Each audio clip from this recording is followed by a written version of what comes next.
Vă salut, dragi prieteni, și bine ne-am regăsit la un nou videoclip. Ce fac cu acest topor, cu acest par, cu acest băț? Nu bat pe nimeni, bineînțeles.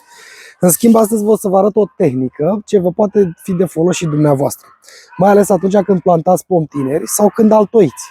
Pentru că, la fel ca în cazul de față, eu mă aflu într-o grădină alăturată proprietății mele, unde am foarte mulți drajoni, de cireși, de prun, de viși și așa mai departe, și vin și altoiesc, da?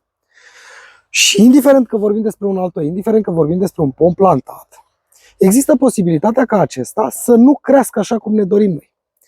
Și la fel ca în cazul părului, așa cum am prezentat mai de mult acea tehnică de palisare, unde orientăm ramurile către direcția în care vrem noi să crească, astăzi o să vă arăt o altă tehnică specială ce se folosește special la pomii tineri, și anume o tehnică ce se numește dresarea pomilor, da? Aici lângă mine, o să-l vedeți imediat, am un altoi de cireș. Este un soi foarte bun, este un soi autentic, dacă aș putea spune așa, un pietros de mai. Fructifică foarte bine, pe care l-am altoit anul trecut, pe care aveți toate imaginile și videoclipul există pe canalul meu de YouTube, Altoirea la Cireș, și acum a venit momentul să-i aplic această tehnică specială, deoarece altoiul respectiv a plecat oarecum într-o poziție orientată greșit, aș putea spune eu așa, dar acest lucru s-a datorat faptului că am foarte multă umbră în zonă. Haideți să iau camera să vă arăt cum a crescut altoiul, da? Și după aceea să vă arăt tehnica în sine, pentru că este foarte importantă și veți avea nevoie de aceste detalii și dumneavoastră, pentru că oricând vă puteți întâlni în grădină cu o situație de acest gen, da? Haideți să detaliem puțin. Și uitați, acesta este altoiul, da? Deci prinderea a fost foarte bună, calusarea a fost una de calitate, dar în momentul în care el trebuia să plece oarecum vertical, a început să dezvolte la un unghi de vreo 45 de grade, dacă aș putea spune eu așa, într-o laterală. Acest lucru se datorează faptului că am ceva umbră în zonă, iar eu acum voi veni și voi aplica o tehnică specială, și anume dresare, pentru că a aduce acest altoi pe o poziție verticală, astfel încât eu să pot foarte simplu să-i creez o coroană pe care vreau eu, da? Haideți să vedem despre ce este vorba, pentru că sunt 100% sigur că vă va fi de folos și dumneavoastră. Da, deci acela este altoiul. Hai să stabilizăm puțin telefonul, să vedem despre ce este vorba. Și așa cum am arătat mai devreme, el a plecat într-o poziție oarecum orizontală, de nu se îndreaptă în zona în care îmi doresc eu.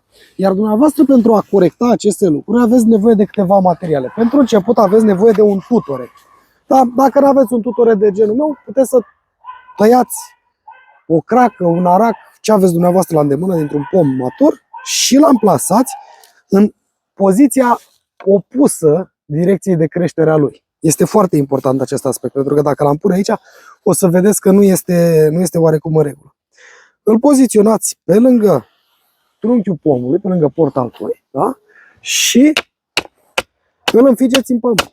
Cum credeți dumneavoastră de cuvință? Eu, în acest caz, sper să nu vă doară urechile. Da? După acesta este fixat foarte bine, da? Deci să fie oarecum rezistent, pentru că poate exista intemperii. Dumneavoastră veniți cu niște cose, da? Puteți folosi și sfoară, și o să vă dau exemplu și imediat. Acești recipienți, am greșit, aceste dispozitive din plastic care se strâng treptat, da? Deci pe ele le puteți strânge treptat și pe acestea le prindeți dumneavoastră de acest altoi pe care îl aveți. Secretul și de ce folosesc aceste dispozitive este că eu, în momentul în care vin și prind acest altoi către coronament, nu-l voi strânge, adică nu-l voi îndrepta din prima să-l aduc lângă tutorele meu, da? Deci, la o săptămână, la câteva zile, venim și mai tragem o treaptă. O să vă detaliez imediat cu camera. Da? Și de aceea folosesc aceste dispozitive. În schimb, ceea ce vă sfătuiesc eu să faceți în primul și în primul rând, este să fixați foarte bine, la un moment dat, portaltoiul dumneavoastră de acest tutore. Deci aici mergem cu aceste cose și strângem mai tare, dar nu vom sufoca pomul, nu-l vom răni, astfel încât el să fie susținut foarte bine. Contează extraordinar de mult acest aspect. Da? Și după aceea, după ce faceți acest lucru, da? Și sunteți siguri că portaltoiul este susținut foarte bine de acest tutore, veniți în partea de sus a altoiului și îl ajutați cu aceste dispozitive, dar nu foarte mult, adică nu vom strânge dintr-o dată, nu vom forța dintr-o dată foarte tare. Imediat o să iau camera și o să vă arăt.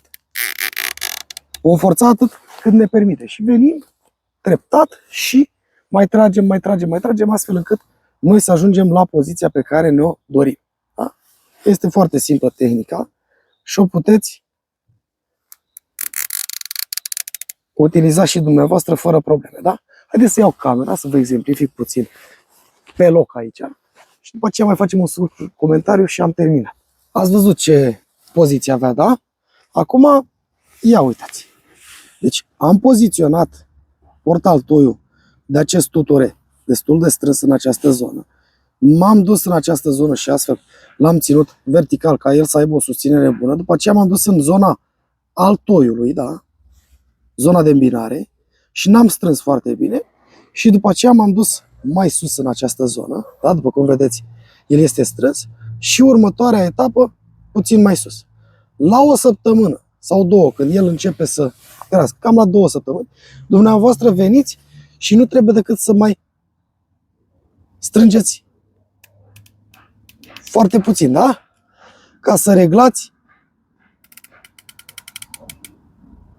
traiectoria acestui tutore. Da? Puteți face acest lucru și cu sfoară dacă nu aveți aceste cose, dar de obicei trebuie să vă plimbați cu sfoara la dumneavoastră și cu toate cele. Și astfel, noi am făcut o operațiune de dresare a acestui altoi. Deci observați, da?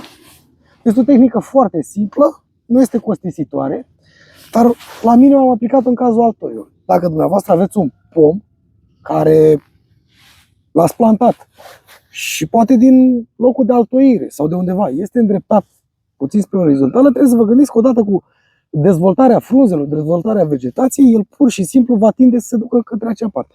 Dumneavoastră veniți cu un tutore frumos și pur și simplu aplicați această operațiune de dresare și totul va fi minunat. Veți reuși să aduceți pomul la forma dorită. Poate că aveți doar într-o singură parte a ramurei și a făcut 2-3 șarpante și undeva nu crește bine. Ei, atunci ori legați de axul pomului, dacă nu veniți cu un tutore lângă coronamentul respectiv și aplicați aceeași tehnică. Eu folosesc aceste cose, v-am spus, pentru că îmi dă libertatea să reglez din ele cât vreau eu de mult, să-l las sau să torsionez. Adică să creez această tensiune în portalul. Sper să vă fie de folos. Încercați. Sunt 100% sigur că să vă fie de folos. Și până la următorul material, eu vă doresc toate cele bune. V-am pupat!